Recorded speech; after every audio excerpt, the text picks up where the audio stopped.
le problème principal n'est pas tant d'y aller et de faire l'expérience, c'est d'en revenir. Et de revenir où?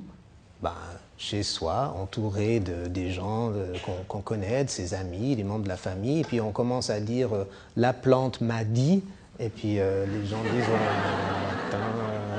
et donc on a une incompréhension qui peut être assez brutale de nos congénères, et donc en prenant au sérieux ce monde-là, et quand on revient dans ce monde-ci, selon comment, ça peut rapidement nous mettre en rupture avec notre propre monde, et notre propre culture ne nous donne pas les outils pour traiter l'affaire.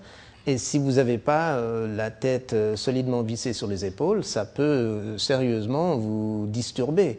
Et alors, effectivement, puisqu'on est dans une culture maintenant où la psychothérapie existe, on est une culture quand même très verbale, ce qui n'est pas forcément le cas, par exemple, de ces chamans indigènes amazoniens. C'est souvent des gens qui ne disent pas grand-chose.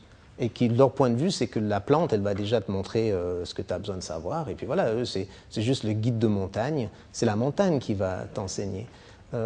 Donc eux, ils accompagnent, et puis ensuite tu regardes. Et effectivement, un occidental qui aurait besoin de, à partir de là, d'une sorte de mise en perspective passant par le verbe, ne va pas trouver ce qu'il cherche au Pérou. Et alors, en revenant ici, gagnerait possiblement à travailler avec un psychothérapeute qui connaît ce monde-là, parce que ça dépend, pas tous les psychothérapeutes seront capables de faire le travail. On note juste que la psychothérapie elle-même n'existe que depuis 1920, je crois, à peu près.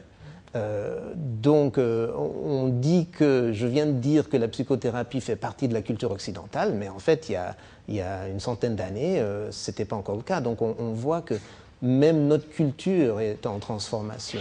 Et ce qui n'existait pas il y a 100 ans en arrière, maintenant fait partie de notre culture.